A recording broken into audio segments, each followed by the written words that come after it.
Somerset, England, April 1817. The iron gates of Ashmore Park stood open like the jaws of some great beast, swallowing the prison carriage that carried Seraphina Jane Lockhart toward a fate she had not chosen but could not refuse. Rain fell in sheets across the Somerset countryside, turning the long gravel drive into a grey river that reflected nothing but clouds and her own bleak future. At 23, Seraphina had learned precisely what it meant to be the daughter of a traitor. 3 months had passed since her father's execution for financing the radical Spencean philanthropists and their conspiracy against the crown. 3 months since the Lockhart name became synonymous with treachery and shame. The fashionable London townhouse had been seized, the country estate sold to pay debts, and her mother dead of grief within a fortnight of the hanging. Everything Seraphina had known, every certainty of her privileged life, had been stripped away and replaced with this. A marriage contract signed by men in government offices, a bargain struck to settle accounts she had never tallied. The carriage lurched to a halt before a manor house that rose from the mist like something from a Gothic novel, all grey stone and narrow windows that seemed to watch her arrival with suspicion. If stories of love born from the ashes of ruin and redemption move your heart, subscribe now and join us on this journey. You will not want to miss what happens next. The carriage door opened, and a servant in Westbrook livery stood waiting, his face carefully blank as he extended a hand to help her descend. Seraphina gathered her worn travelling cloak around her shoulders and stepped into the rain, her half-boots sinking slightly into gravel that had turned to mud. No one came to greet her. No mistress of the house appeared at the entrance to welcome the new Viscountess. There was only the servant, whose name she did not know, leading her through a heavy oak door into an entrance hall that smelled of beeswax, damp wool, and something older that might have been sorrow. "His lordship is in the library, my lady," the servant said, his eyes fixed on a point somewhere beyond her left shoulder. "He asks that you join him there." Seraphina followed the man through corridors lined with portraits of Westbrook ancestors, whose painted eyes judged her with the same cold assessment that all of London society had employed these past months. The library door stood ajar, warm golden light from an argand lamp spilling into the dim hallway. The servant knocked twice, received a curt acknowledgement, and stepped aside to let her enter alone. Gabriel Westbrook, Viscount Ashmore, stood with his back to the door, staring out a rain-streaked window that overlooked gardens, slowly drowning in the April downpour. He was tall, his shoulders broad beneath a coat of dark blue superfine that spoke of London tailoring. Though the house around them suggested he had not seen the capital in some time, his hair was darker than she had expected, almost black in the dim light, cut shorter than current fashion dictated. "Miss Lockhart," he said without turning, his voice carrying the crisp accent of a man educated at Oxford and trained in diplomatic circles. Or should I say, Lady Ashmore? The ceremony this morning was brief enough that I barely recall speaking the vows, but I trust the Crown Solicitor explained the terms of our arrangement adequately before I departed. Seraphina's hands tightened on her reticule.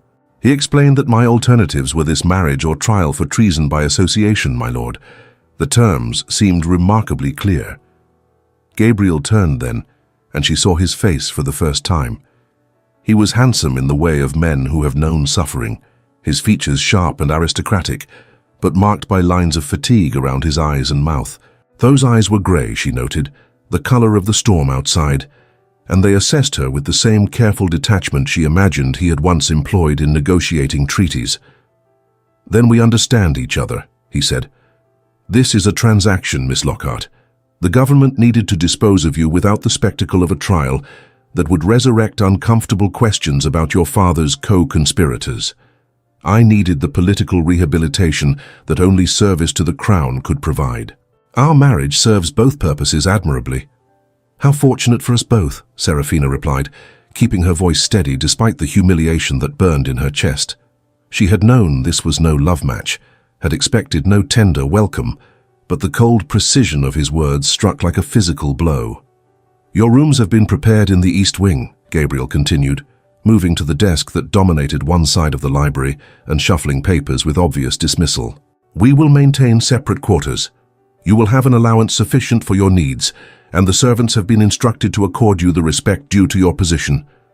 I ask only that you remain here at Ashmore Park.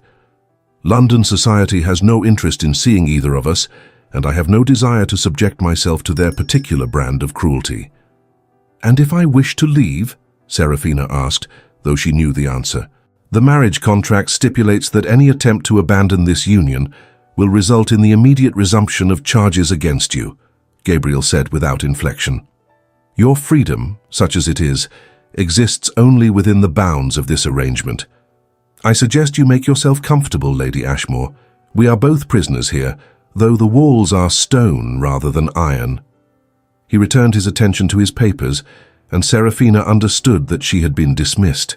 The same servant who had met her at the door materialized to guide her to her chambers, and she followed numbly, her mind struggling to comprehend the reality of her situation.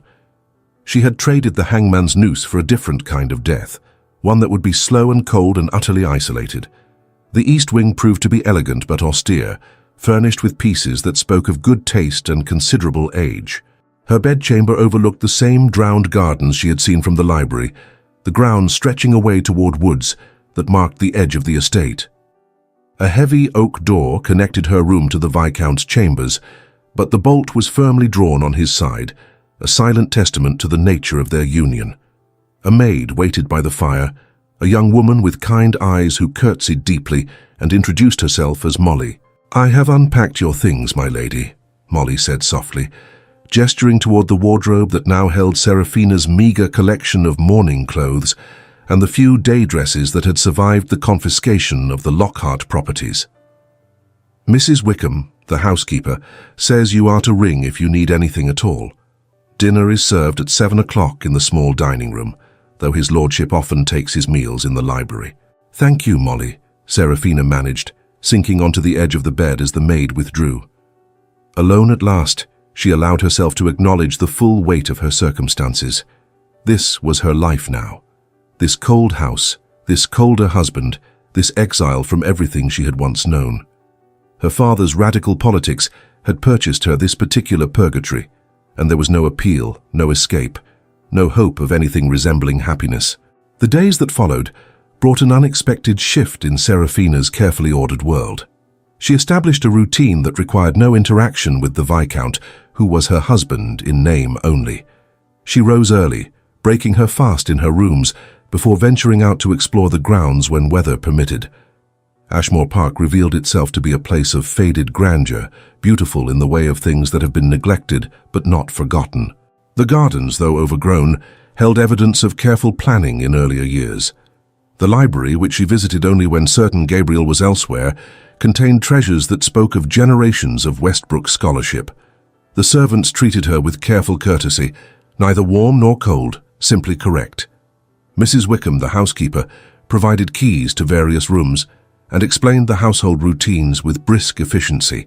Serafina learned that Gabriel had been in residence at Ashmore Park for nearly 2 years, ever since his return from Vienna and the diplomatic disaster that had destroyed his career.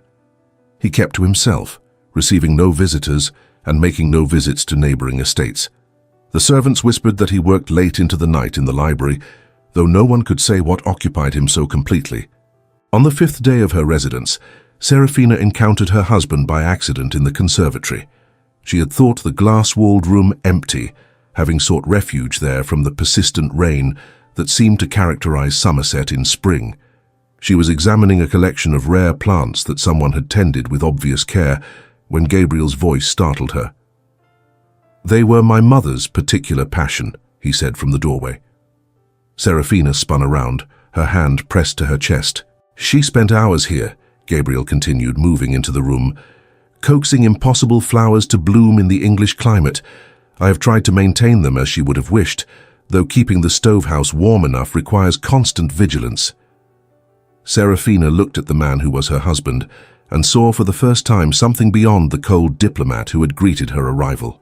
His cravat was loosened, his coat discarded, and there was dirt under his fingernails that suggested he had indeed been tending the plants himself, rather than leaving the task to gardeners. "They are beautiful," she said carefully. "The tropical specimens from the Indies are particularly fine. They require such specific conditions. Your mother must have been very dedicated." "She died when I was 12, Gabriel replied, picking up a watering can that sat on a wooden bench. My Aunt Octavia came to manage the household after that. She has very different priorities than my mother had. These plants have survived more through stubbornness than proper care. Lady Octavia Westbrook, Serafina said, remembering the name from the brief explanation she had received of the family structure. The Crown Solicitor mentioned that she lives in London and disapproves of our marriage most vehemently. Something that might have been bitter amusement crossed Gabriel's face. My aunt disapproves of most things that fall outside her very narrow definition of propriety. She has written 3 times since our marriage, each letter more strident than the last, demanding that I annul this union and send you back to face justice.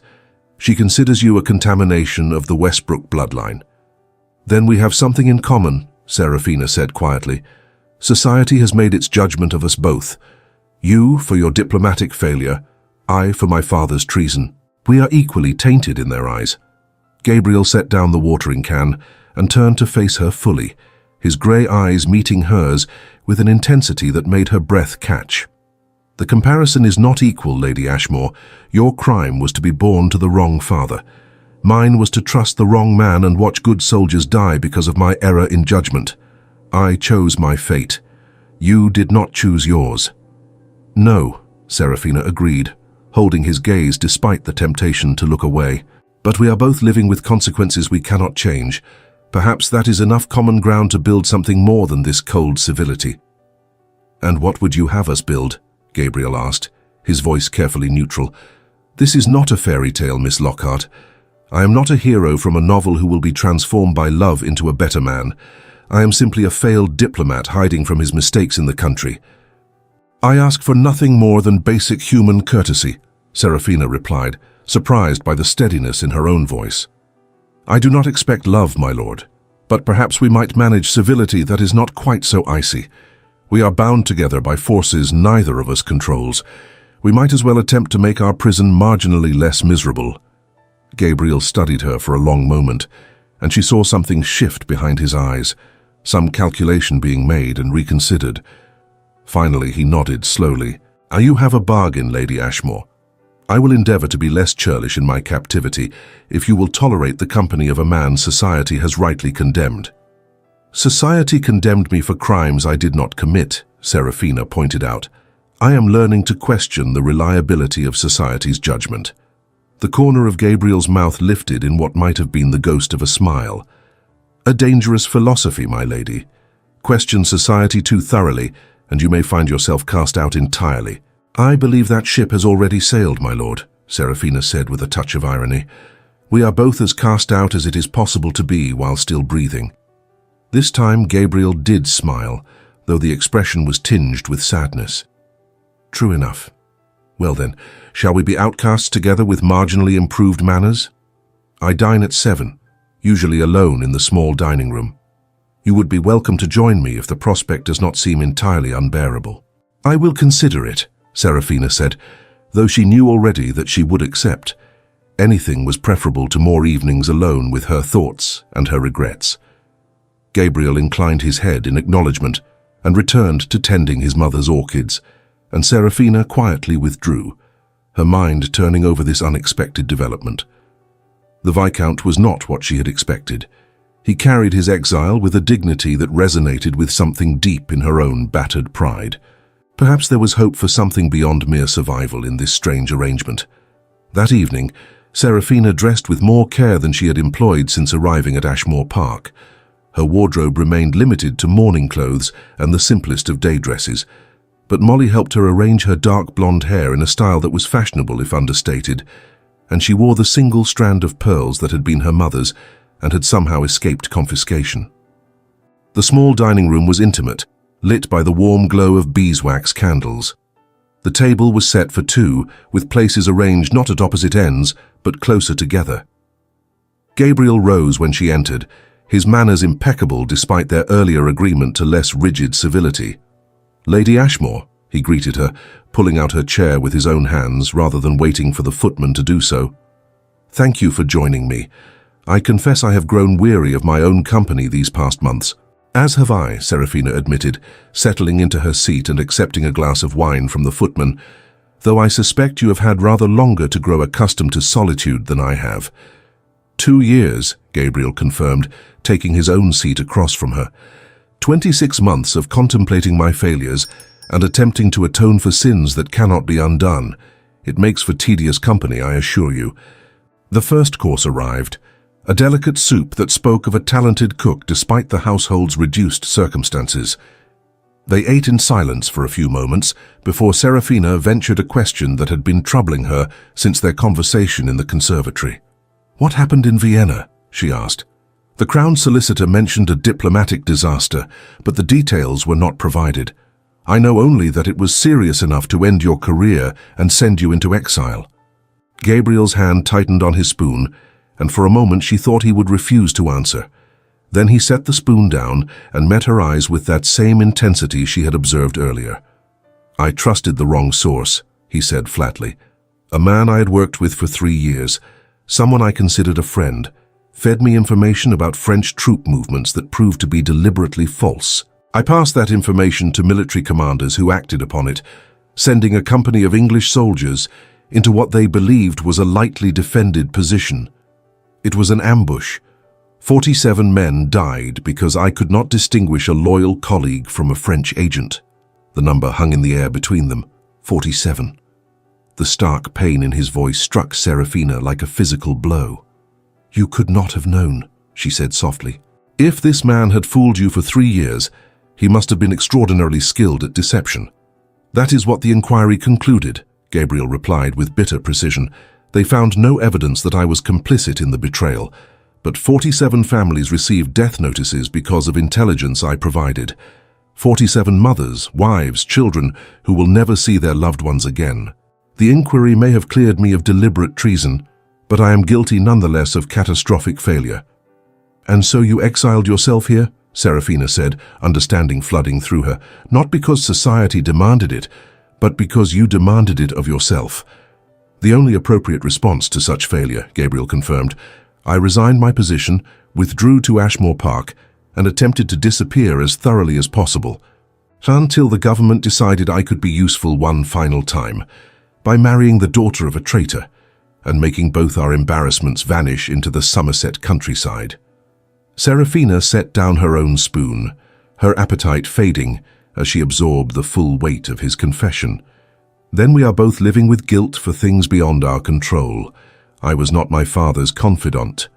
I knew nothing of his funding of the Spencean radicals until the soldiers came to arrest him. But I am guilty nonetheless of bearing his name and his shame. Perhaps that is why they paired us so well," Gabriel said with grim humor. "2 failures, 2 sources of shame, locked together where we can contaminate no one else. Or perhaps," Serafina ventured carefully, "we might help each other learn to live with what cannot be changed. You said in the conservatory that you are not some prince from a fairy tale. I am not some princess waiting to be rescued, but we are both human beings trying to survive circumstances we did not create. Surely there is some small comfort to be found in not facing that survival entirely alone." Gabriel studied her across the candlelit table, and something in his expression softened almost imperceptibly. "You are remarkably philosophical for someone who has lost everything, Lady Ashmore."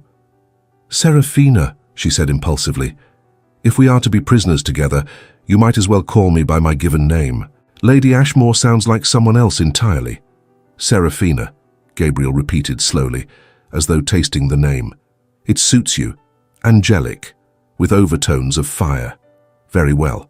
I am Gabriel to my friends, though I confess I have few enough of those remaining." "Then I shall endeavor to be one," Serafina said, raising her wineglass in a small salute, "to unexpected alliances forged in exile." Gabriel lifted his own glass, and for the first time since her arrival at Ashmore Park, Serafina saw something almost approaching warmth in his grey eyes. "To unexpected alliances," he echoed. "May they prove less disastrous than my previous associations." The dinner continued with conversation that grew gradually easier, touching on books they had read, music they enjoyed, the peculiar beauty of Somerset in spring despite the persistent rain. Gabriel proved to be an engaging conversationalist when he chose to be. his years in diplomatic service having given him a wealth of stories and observations. Serafina found herself laughing at his dry wit, and when she caught the startled expression on his face at the sound, she realized he had not expected to provoke such a response. When the meal concluded, and Gabriel escorted her to the foot of the stairs leading to her wing, he paused and took her hand in his, pressing a kiss to her gloved knuckles with perfect propriety. "Thank you, Serafina," he said quietly. "This evening was considerably less bleak than most I have spent in recent memory." "For me as well," she replied honestly. "Perhaps we might repeat the experiment tomorrow?" "I would like that," Gabriel said, and the simplicity of the statement carried more weight than any elaborate declaration. Serafina climbed the stairs to her chambers with her heart feeling marginally lighter than it had in months. Perhaps survival need not be quite so cold and lonely as she had feared. The weeks that followed brought a transformation so gradual that Serafina barely noticed its progress until she looked back and recognized how far they had traveled from that first frigid greeting in the library. Dinners became a regular occurrence, and gradually their conversations expanded beyond the dining room. Gabriel began inviting her to join him in the library after meals, where they would read together in companionable silence or discuss the books they were consuming. Serafina discovered that her husband possessed a sharp intellect and a genuine love of literature that mirrored her own.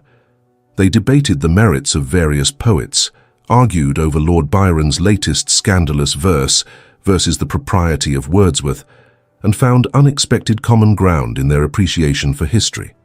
Gabriel also began including her in his work with the orchids in the conservatory. He explained the specific needs of each variety with a patience that surprised her, and she found herself genuinely interested in the challenge of coaxing such temperamental plants to thrive. There was something deeply satisfying about nurturing life in that glass-walled space, about creating beauty from careful attention and genuine care. One afternoon in late May, as spring finally began to assert itself over Somerset with determined sunshine, Gabriel suggested they ride out to inspect the tenant farms that dotted the Ashmore Park estate. Serafina had not been on horseback since before her father's arrest, but the prospect of escaping the house and its walls appealed strongly. The stablemaster provided her with a gentle mare named Willow, and Gabriel rode beside her on a grey gelding that reminded her painfully of the horses that had been sold from her father's stables. They rode in comfortable silence through lanes bordered by hedgerows heavy with may blossom, the air sweet with the scent of spring growth. "The estate has suffered from my neglect," Gabriel admitted, as they surveyed fields that showed signs of poor drainage and inadequate maintenance. "I have been so consumed with my own penance that I have failed in my responsibilities here as well. These people depend on Ashmore Park for their livelihoods, and I have given them little attention beyond ensuring their rents remain low and their cottages maintained." "It is not too late to change that," Serafina observed, studying the landscape with eyes that had learned to assess such things during her childhood in the country. "The land is good. The problems are ones of management, not fundamental flaws. With proper attention, the estate could be quite prosperous." Gabriel glanced at her with obvious surprise. "You understand estate management?" "My father's estates were extensive before his arrest," Serafina said, old pain flickering through her chest. "I often accompanied him on such inspections. He believed daughters should understand the sources of family wealth, even if we could not inherit it ourselves." Ironic, given that he was simultaneously planning treason that would destroy everything he claimed to value. They had stopped beneath an ancient oak tree that marked the intersection of two farm lanes, and Gabriel dismounted. He came to her side, hands reaching up to span her waist and lift her from the saddle. For a moment, as her feet touched the ground, she stood very close to him, close enough to see the concern in his grey eyes as he studied her face. "So you carry his sins as though they were your own," Gabriel said softly. "But you are not responsible for his choices, Serafina. You were his victim as much as anyone." "As were you a victim of your colleague's betrayal," Serafina countered. "Yet you punish yourself as though you orchestrated the ambush yourself. Why is your guilt more valid than mine?" Gabriel's hands were still at her waist, and his fingers tightened slightly as he considered her question. "Perhaps," he admitted slowly, "we are both guilty of excessive penance. Perhaps we might learn to extend to ourselves the same mercy we seem capable of extending to each other." "A radical philosophy, my lord," Serafina said, very aware of his proximity and the warmth of his hands through the fabric of her riding habit. "Gabriel," he corrected gently. "We agreed you would call me Gabriel." "Gabriel," she repeated, and saw something flicker in his eyes that made her breath catch. They stood frozen in that moment, the spring air warm around them, birdsong filling the silence that stretched between them. Serafina found herself noticing details she had not permitted herself to acknowledge before: the strong line of his jaw, the way afternoon light turned his dark hair slightly auburn, the fullness of his lower lip. Gabriel seemed to be conducting his own inventory, his gaze traveling across her face with an intensity that made her heart race. His thumb moved against her waist, a small unconscious caress that sent warmth spreading through her entire body. "Serafina," he said, his voice rough with some emotion she could not name. "I find myself in danger of forgetting that this is merely a transaction. You make it remarkably difficult to maintain proper distance." "Is proper distance what you wish to maintain?" she asked, surprising herself with her boldness. Before Gabriel could answer, a shout from one of the nearby farms shattered the moment. They sprang apart as a young boy came running down the lane, his face flushed with exertion and alarm. "My lord!" the boy gasped, skidding to a halt and offering a hasty bow. "My lord, begging your pardon, but there's been an accident at the Hartley farm. Tom Hartley's been caught under a fallen tree. They need help, my lord. They need help right away." Gabriel was moving instantly, swinging back into his saddle with fluid grace.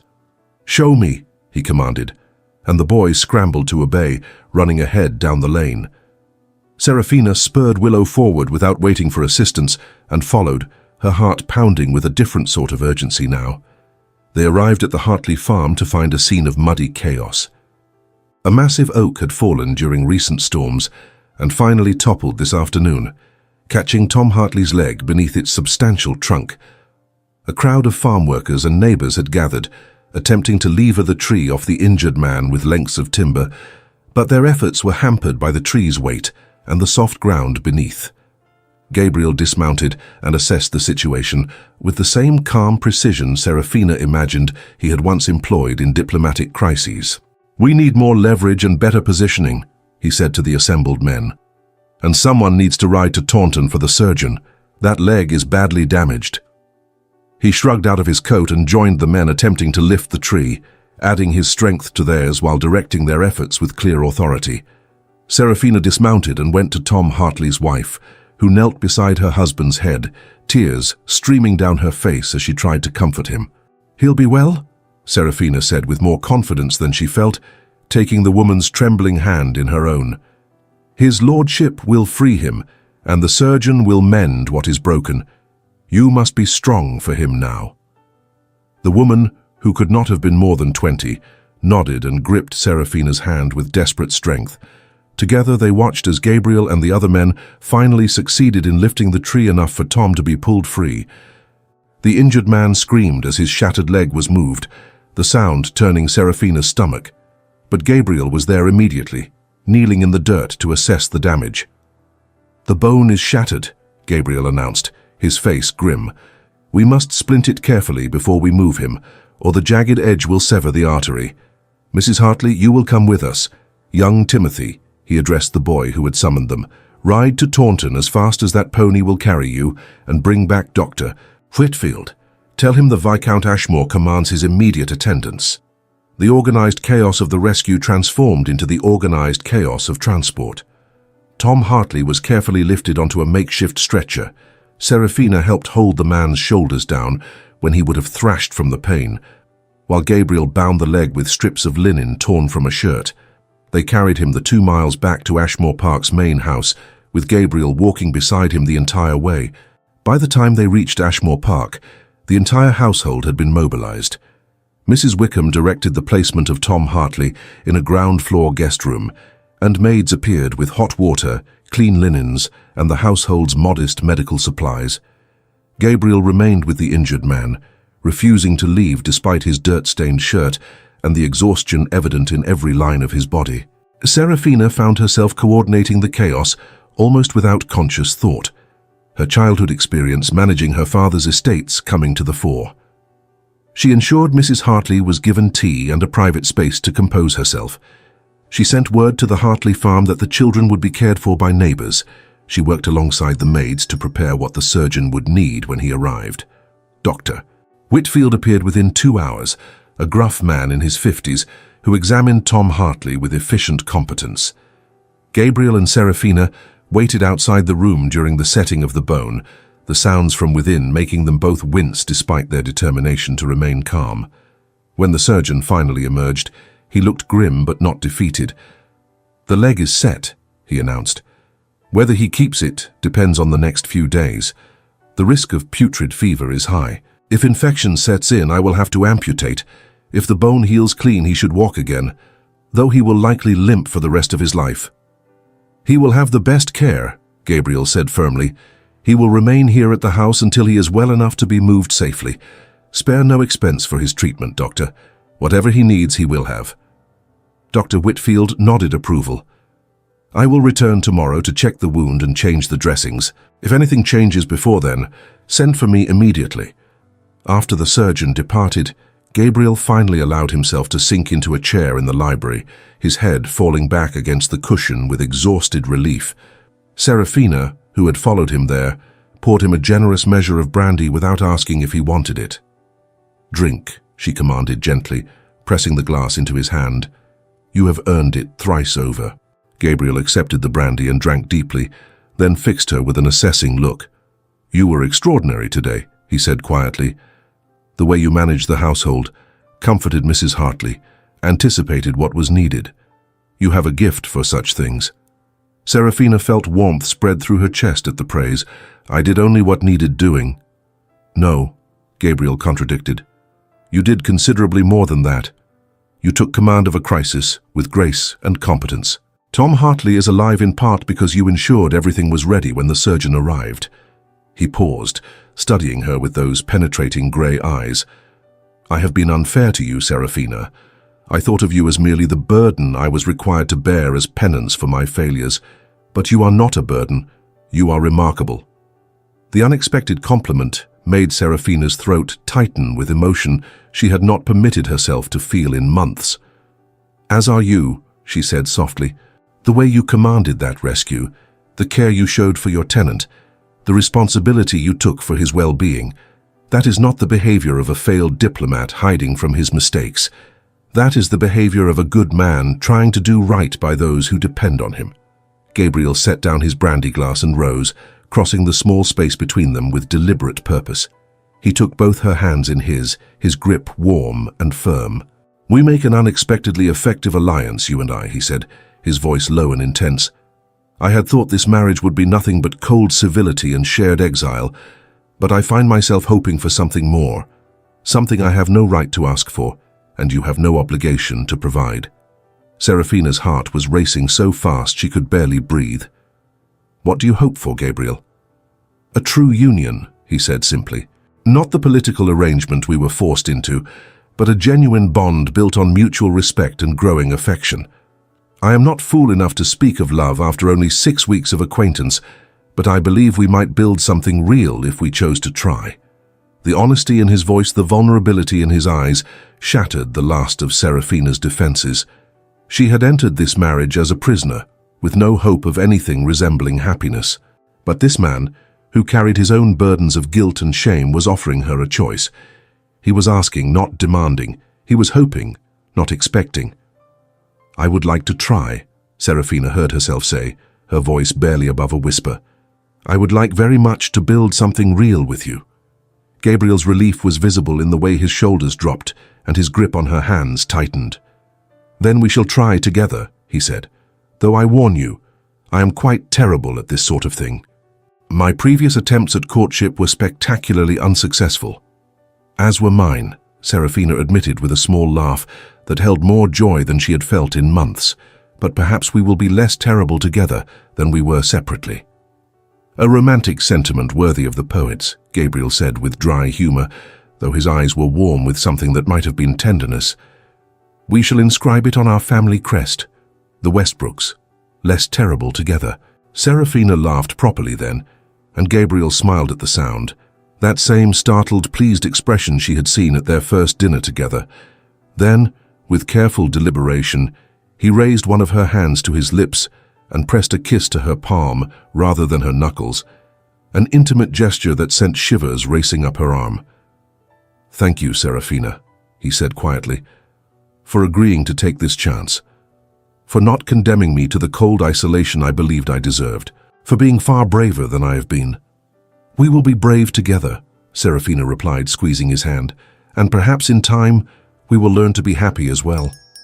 That night, Serafina lay awake in her bed in the East Wing and thought about the unexpected turn her life had taken.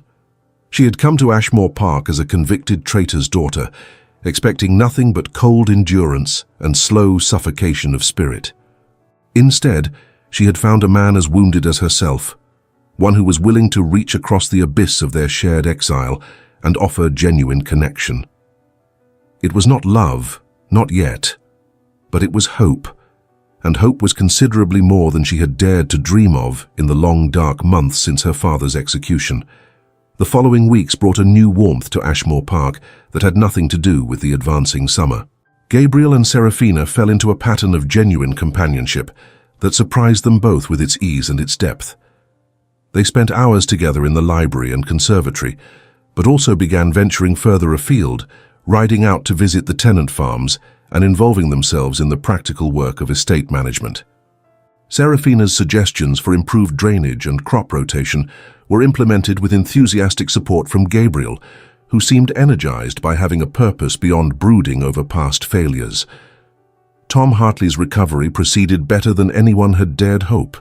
He retained his leg, though Dr. Whitfield's prediction of a permanent limp proved accurate. Gabriel ensured the young farmer would want for nothing during his convalescence, and went further, offering him a position as assistant gamekeeper once he had healed sufficiently, recognizing that heavy farm labor might prove too taxing for the injured leg. The household staff, who had initially treated Serafina with careful neutrality, began to warm to their new mistress as they observed her genuine care for their welfare and her increasingly obvious unity with their master. Mrs. Wickham actually smiled at Serafina one morning, a remarkable achievement given the housekeeper's usual stern demeanor.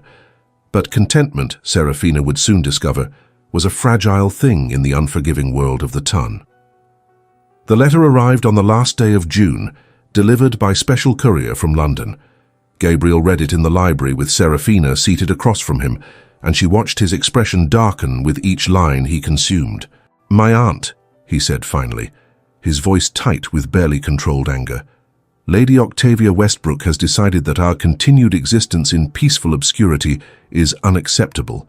She writes to inform me that she has been making inquiries in London, gathering information about your father's associates and co-conspirators. She implies rather strongly that she believes you may have been more involved in his schemes than the government suspects." Serafina felt ice flood her veins. "That is absurd. I knew nothing of my father's activities. The inquiry cleared me of any involvement." "The inquiry cleared you for lack of evidence," Gabriel corrected grimly. "Octavia is clever enough to understand the distinction. She suggests that if evidence were to surface proving your complicity, our marriage could be annulled, and you could be tried properly. She is hunting for that evidence with considerable determination." "Can she do that?" Serafina asked, her voice steadier than she felt. "Can she truly overturn the government's decision to dispose of my case through marriage?" Gabriel set down the letter with carefully controlled precision. "If she can prove you lied during the inquiry, or that new evidence has come to light demonstrating your active participation in treason, then yes." The marriage contract included provisions for annulment under such circumstances. The government was protecting itself in case the political winds shifted. Furthermore, he paused, his voice dropping to a dangerous register.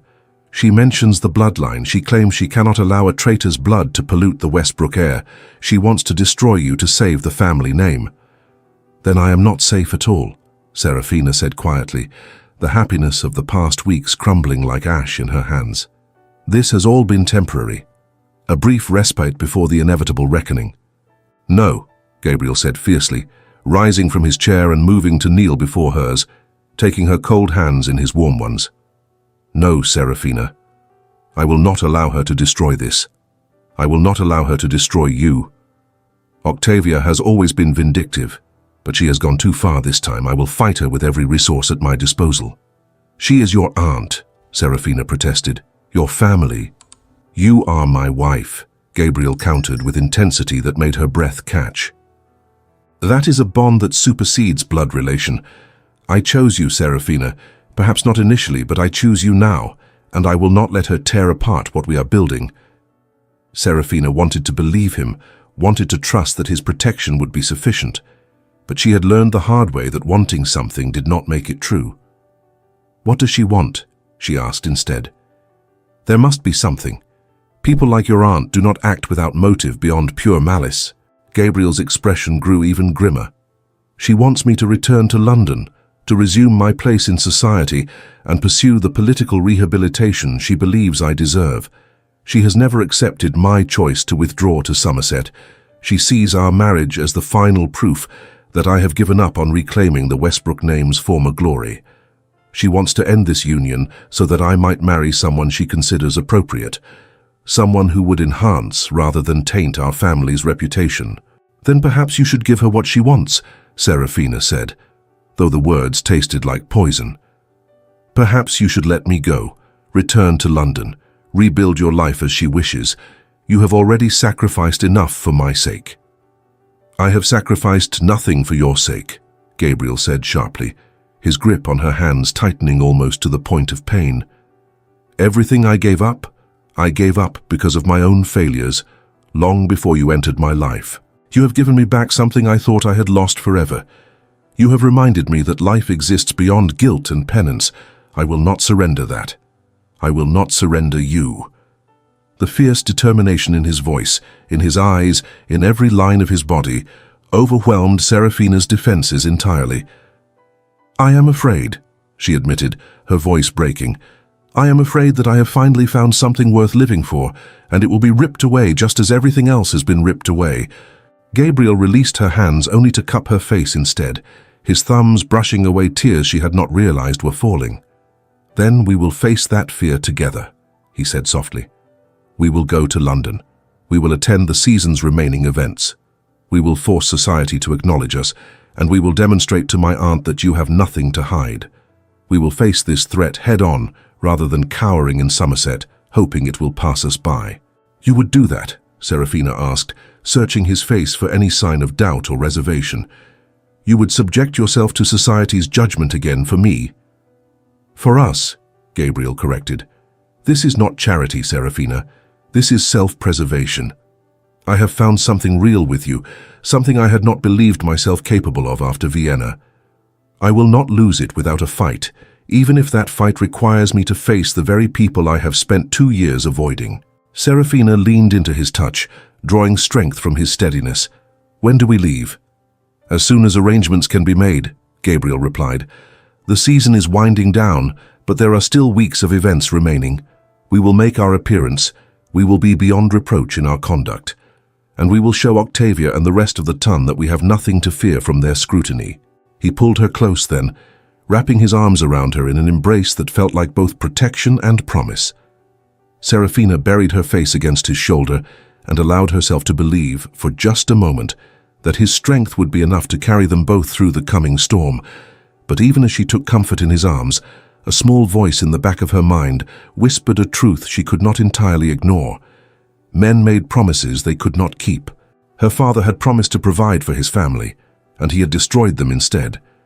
Gabriel meant well, but good intentions were no guarantee against the implacable machinery of society's judgment.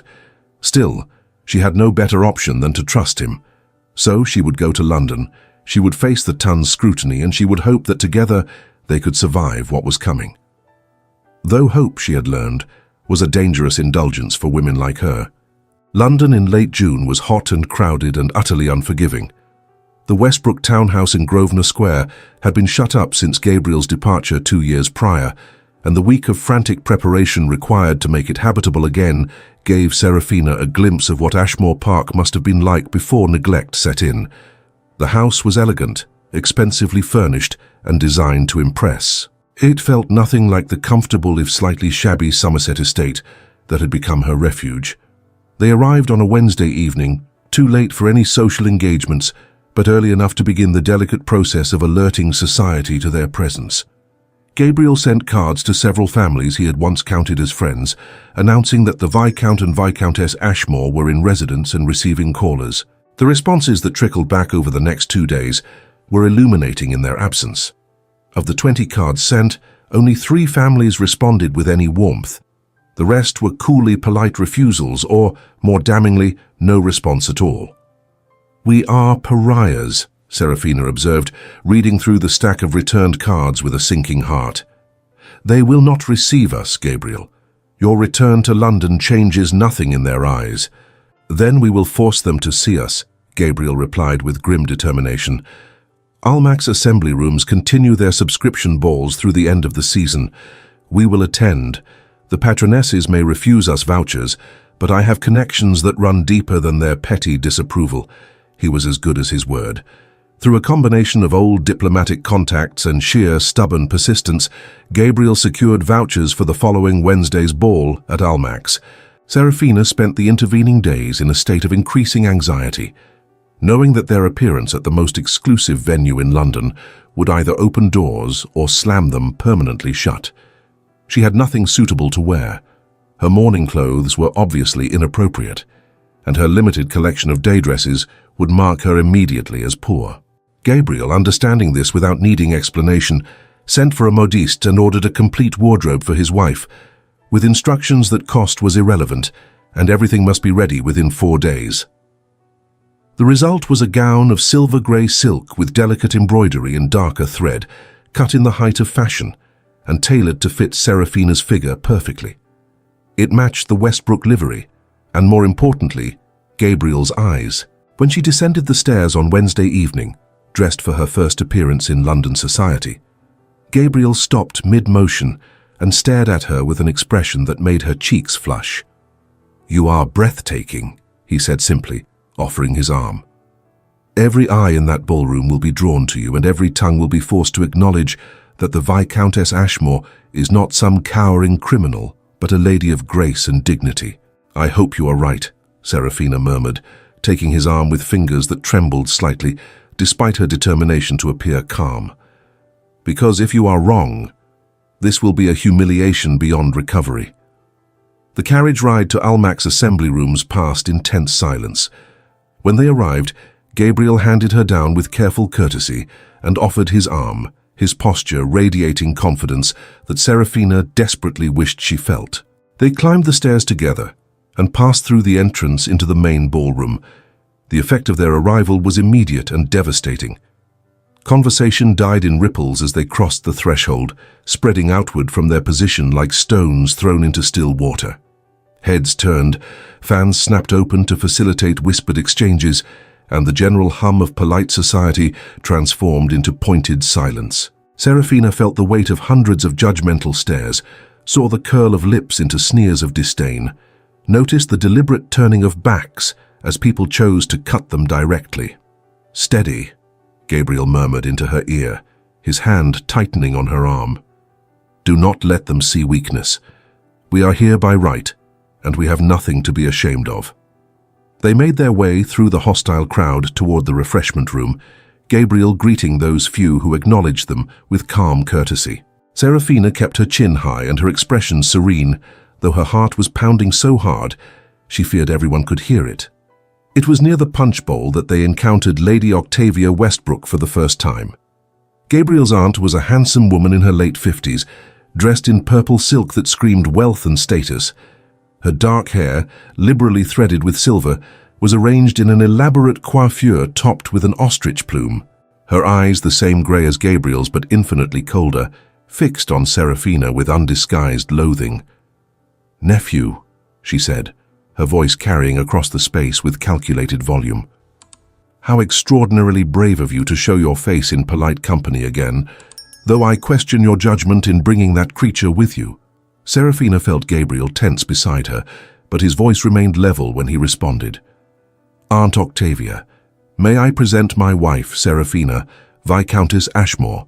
"Serafina, this is Lady Octavia Westbrook, my father's sister." "Lady Octavia," Serafina said with a curtsy that was precisely correct, neither too deep nor too shallow. "I am pleased to make your acquaintance." "Are you indeed?"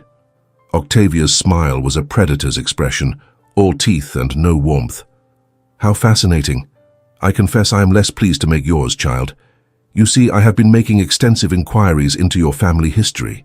Your father's treason is well documented, but I find myself intrigued by certain gaps in the record, gaps that suggest someone was protecting you during the inquiry, someone who perhaps had reasons to doubt your innocence." "My wife was thoroughly investigated and cleared of all suspicion," Gabriel said sharply. "The government concluded she had no knowledge of her father's activities. The government concluded they had insufficient evidence to prosecute," Octavia corrected with poisonous precision. "Not quite the same thing as innocence, is it? And evidence has a way of surfacing when one looks carefully enough." "What are you implying, Aunt?" Gabriel demanded, his careful calm finally cracking to reveal the anger beneath. "I am implying nothing, dear nephew. I am stating plainly that I believe your wife to be a traitor who has escaped justice through political expediency.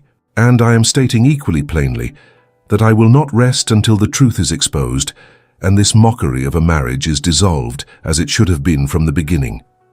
She turned her cold gaze back to Serafina. "Enjoy this evening, child. It may well be your last in polite society before you find yourself facing the charges you so narrowly avoided." With that devastating pronouncement, Octavia swept away, leaving Gabriel and Serafina standing frozen in the wake of her malice. Around them, Serafina could hear the whispers intensifying, could see the speculative looks and knowing smirks. The damage was done. Octavia had accomplished precisely what she intended, casting doubt on Serafina's innocence in the most public venue possible. "We should leave," Serafina said quietly, her voice steady despite the nausea churning in her stomach. "Remaining here will only make things worse." "No," Gabriel said firmly. "We will not give her the satisfaction. We will stay. We will dance. We will show everyone in this room that we have nothing to hide and nothing to fear." Before Serafina could protest, Gabriel led her onto the dance floor as the orchestra struck up a waltz. She had not waltzed in years, but her body remembered the steps. And Gabriel was an excellent partner, guiding her through the movements with confidence and grace. Around them, the other couples maintained careful distance as though proximity might contaminate them, but Gabriel and Serafina danced as though they were alone in the world. As they spun, Serafina caught the eye of Lady Jersey, the most fearsome of the patronesses. For a terrifying moment she expected to be escorted out, but the great lady gave a barely perceptible nod, sanctioning the dance and saving them from total ruin. "I am sorry," Gabriel said softly as they moved together. "I am sorry I brought you to this. I thought I could protect you, but I have only exposed you to further cruelty." "You could not have known she would be so bold," Serafina replied, looking up into his face and seeing genuine anguish there. "And you have not abandoned me, which is more than I could have asked." "I will never abandon you," Gabriel promised fiercely. "Whatever evidence she claims to have found, whatever accusations she levels, I will stand with you. I swear it, Serafina." The waltz ended, and they made their way from the dance floor with heads high despite the hostile stares that followed them. They stayed precisely 1 hour more, making their presence felt and refusing to slink away like beaten dogs. Only when the appropriate interval had passed did Gabriel finally guide Serafina toward the exit. They had nearly reached the door when a woman Serafina did not recognize stepped deliberately into their path. She was young and beautiful, with dark curls and a gown of emerald silk that must have cost a fortune. "Lord Ashmore," the woman purred, her voice carrying a familiarity that made Serafina's stomach clench. "How delightful to see you back in London, though I confess surprise at your choice of companion. I had thought you preferred ladies of more substantial breeding."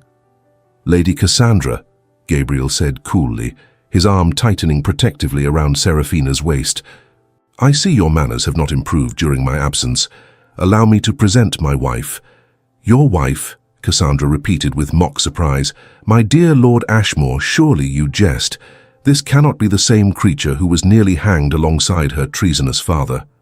Though I suppose if one's own reputation is already ruined, there is little harm in marrying down even further. The cutting remark, delivered with a smile that suggested she was making polite conversation, struck like a physical blow.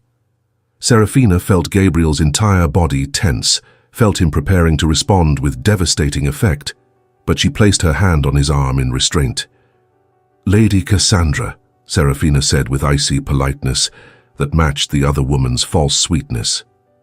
"I confess I am unfamiliar with your family name, but I have always believed that pity is a rare virtue, almost as rare as good breeding. I do hope you enjoy the remainder of the ball." She guided Gabriel past the stunned woman before Cassandra could formulate a response, and together they finally escaped into the cool night air. The carriage was waiting, and they climbed inside in silence that lasted until they were well away from Almack's.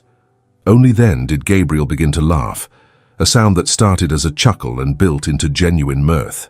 "That was magnificent," he said when he could speak again. "Did you see her face?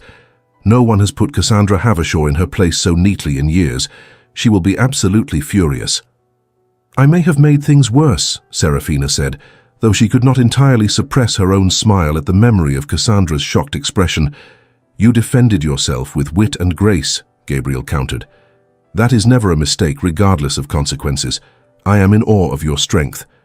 "I am not strong," Serafina said quietly. "I am terrified. Your aunt's threats were not idle, Gabriel. She means to destroy me, and through me destroy any chance you have of rebuilding your life." "Then she will fail," Gabriel said with certainty, "because I will not let her succeed. Tomorrow I will begin my own investigation into her claims. If she has evidence, I will find it first and determine its validity. And if she has fabricated evidence, I will expose her fraud before she can use it against you." Serafina wanted to believe him, wanted to trust that his determination would be enough. But as the carriage rattled through London's dark streets toward Grosvenor Square, she could not shake the cold certainty that they were racing toward disaster, and all the strength and good intentions in the world might not be enough to save them. The following 3 weeks were among the most difficult of Serafina's life. Gabriel was true to his word, throwing himself into investigation of his aunt's claims with the same focused intensity he must have once employed in diplomatic work. He spent long hours closeted with solicitors and investigators, reviewing records of the inquiry into her father's treason, searching for any hint of what evidence Octavia might have uncovered or fabricated.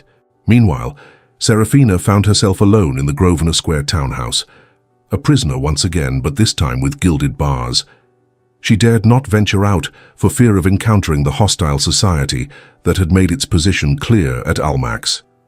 The few calling cards that arrived were from people seeking scandal and gossip, not genuine connection, and she refused to receive them. The isolation wore on her spirit in ways that even her darkest days at Ashmore Park had not. There she had been alone but free to roam the grounds and find solace in nature. Here she was trapped in a house that felt nothing like home, surrounded by a city full of people who despised her, waiting for an axe that she knew would eventually fall. Gabriel noticed her declining spirits and tried to comfort her, but his own exhaustion and frustration were obvious. His investigation had revealed nothing concrete, no evidence that Octavia possessed anything beyond speculation and malice. But absence of evidence was not proof of safety, and they both knew it. The crisis came on a sweltering afternoon in late July, when London was at its most unbearable and tempers frayed under the relentless heat. Gabriel burst into the drawing room, where Serafina sat attempting to read, his face flushed with fury and something that looked dangerously like despair. "I have it," he announced without preamble. "I have proof of what Octavia has been doing, but it damns us." Serafina set down her book with hands that trembled slightly. "What proof?" "Letters," Gabriel said, tossing a packet of papers onto the table before her. "Correspondence, allegedly between you and a known French agent, Claude Beaumont. Octavia has been showing them selectively to members of Parliament, building a case that you were your father's accomplice and that the inquiry was deliberately sabotaged to protect you. They are dated to January and February of this year." Serafina's vision narrowed to a single point as she stared at the letters. She reached out and took one, reading the script. "But I wrote no such correspondence. I never communicated with any of my father's associates. These must be forgeries." "They look authentic," Gabriel said, pacing the room. "The seal is correct. The handwriting is a perfect match for yours. Octavia has been thorough." "Wait," Serafina said, her voice rising with sudden realization. She looked closer at the date on the top letter. January 14th, 1817. "Gabriel, look at the date." "I know," he said, rubbing his face with his hands. "It places you in communication with him right before your father's arrest." "No," Serafina stood up, the paper clutching in her hand. "You don't understand. Claude Beaumont. I remember that name. I remember reading it in the Morning Chronicle last summer because my father was so agitated by the news." Gabriel stopped pacing and looked at her. "What news?" "Claude Beaumont was executed by the French government in July of 1816, Serafina declared, a fierce hope blooming in her chest. 6 months before the date on this letter. He was physically incapable of receiving letters in January because he was dead and buried in Paris." Gabriel stared at her, silence stretching in the room. Then a slow, predatory smile spread across his face. Dead. Octavia used the name of a real agent to lend authenticity, but failed to check the dates of his demise. "We have her," Serafina breathed. "We can prove she has been fabricating evidence." "Better than that," Gabriel said, his grey eyes blazing.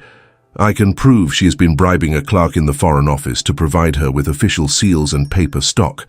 My investigator found the man, but without the error in the letters, it was just his word against hers. With this, she is finished." "When do we act?" Serafina asked, her mind racing through the implications. "Tonight," Gabriel said. "There is a ball at the Westbrook family townhouse, hosted by my aunt to celebrate what she believes will be her triumph over us. We will attend that ball and we will reveal her crimes before the very people she sought to convince of your guilt." "She will never allow us through the door," Serafina protested, though her heart was beginning to race. "She has made no secret of her hatred for me. She invited me specifically," Gabriel countered with a grim smile.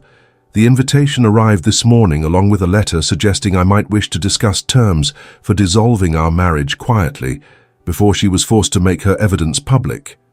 She believes she has won. She believes I will come to her ball, see the damage she has prepared, and capitulate to her demands. Instead, I will bring you with me, and we will destroy her facade before everyone who matters." Serafina wanted to object, wanted to point out the 1,000 ways this plan could go wrong, but the fierce determination in Gabriel's eyes stopped her. He had fought for her, had defended her, had refused to abandon her even when society demanded it.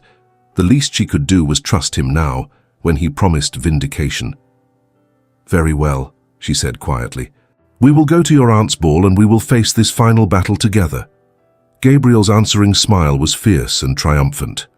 "Together," he agreed, "as we have faced everything else." That evening, Serafina dressed in the gown of silver-grey silk that Gabriel had commissioned. Molly wove pearls through her mistress's upswept hair and fastened a necklace of sapphires and diamonds around her throat, a family heirloom Gabriel had presented to her that afternoon, with instructions to wear them proudly.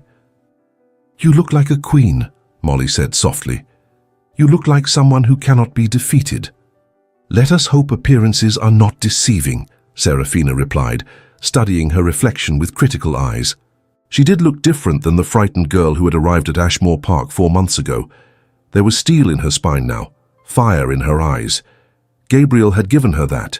He had shown her that she was worth fighting for, and that knowledge had transformed her in ways that went deeper than any gown or jewels.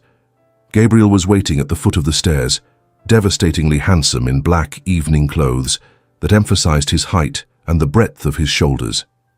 When he saw her, something shifted in his expression, something raw and unguarded that made Serafina's breath catch. "You are the most beautiful thing I have ever seen," he said simply, "and you are mine. No matter what happens tonight, remember that. You are mine and I am yours, and that is worth more than all of society's approval combined." Serafina descended the final steps and took the hand he offered, feeling the solid warmth of his grip anchor her in the present moment. "Let us finish this," she said. "Let us face your aunt and her malice, and let us emerge victorious or fall together." "We will not fall," Gabriel promised. "I will not allow it." The Westbrook townhouse blazed with light when their carriage arrived, and the sound of music and laughter spilled out into the summer night. Gabriel handed Serafina down with careful courtesy, and together they mounted the steps to face what awaited within. The butler at the door looked shocked to see them, but could not refuse entry when Gabriel presented his invitation. They passed through into the crowded ballroom, and once again conversation died as their presence registered. But this time, Serafina did not feel the crushing weight of shame. This time she had truth on her side, and a husband who had proven himself willing to fight the world for her sake. Lady Octavia appeared almost immediately, her face a mask of false welcome that did not reach her cold grey eyes. "Gabriel, how delightful that you could attend. Though I confess surprised that you brought your unfortunate companion. Surely you received my letter suggesting a more private discussion would be appropriate." "I received your letter," Gabriel confirmed pleasantly, "and I found its contents fascinating, as I found the forged correspondence you have been showing to members of Parliament equally fascinating. Shall we discuss the matter here before all your guests, or would you prefer more privacy?" Octavia's expression flickered with the first hint of uncertainty. "I'm sure I have no idea what you mean." "No," Gabriel's voice hardened. "Then perhaps I should clarify. I refer to the letters you claim prove my wife's complicity in her father's treason. The letters allegedly exchanged between Lady Ashmore and a French agent named Claude Beaumont. The letters dated to January and February of 1817. "Those letters are genuine," Octavia declared, though Serafina heard the first note of panic in her voice. "I have had them authenticated by experts." Gabriel reached into his coat and produced the packet of letters, holding them out toward her, but not letting go. "Then your experts are either complicit in your fraud or incompetent," he said with devastating calm. "Because Claude Beaumont was executed by the French government in July of 1816, 6 months before the dates on your forged correspondence. He was physically incapable of receiving letters on the dates you claim, as he was dead and buried in Paris." A collective gasp rippled through the assembled guests, and Serafina saw Octavia's face go pale.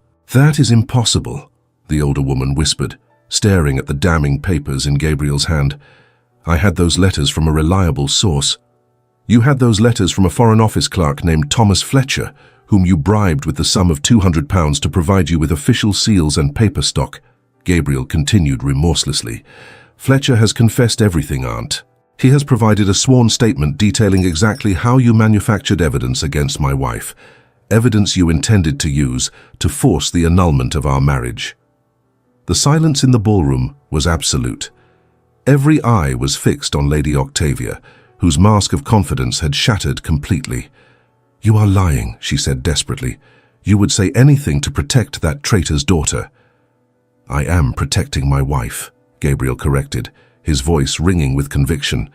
"My innocent wife, whom you have attempted to destroy through fabricated evidence and malicious gossip.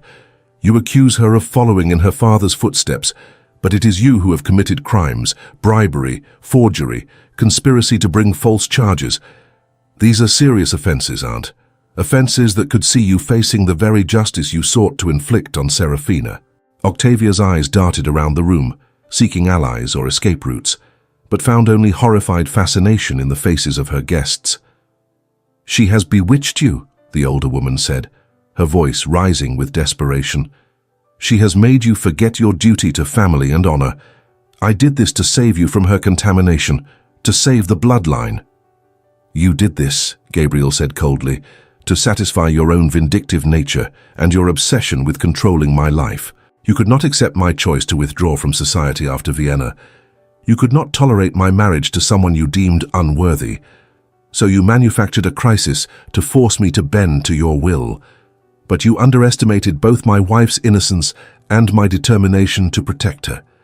He turned to address the room at large, his voice carrying to every corner. "Ladies and gentlemen, I stand before you tonight not as the failed diplomat who fled to Somerset in shame, but as a man who has found something worth more than society's fickle approval.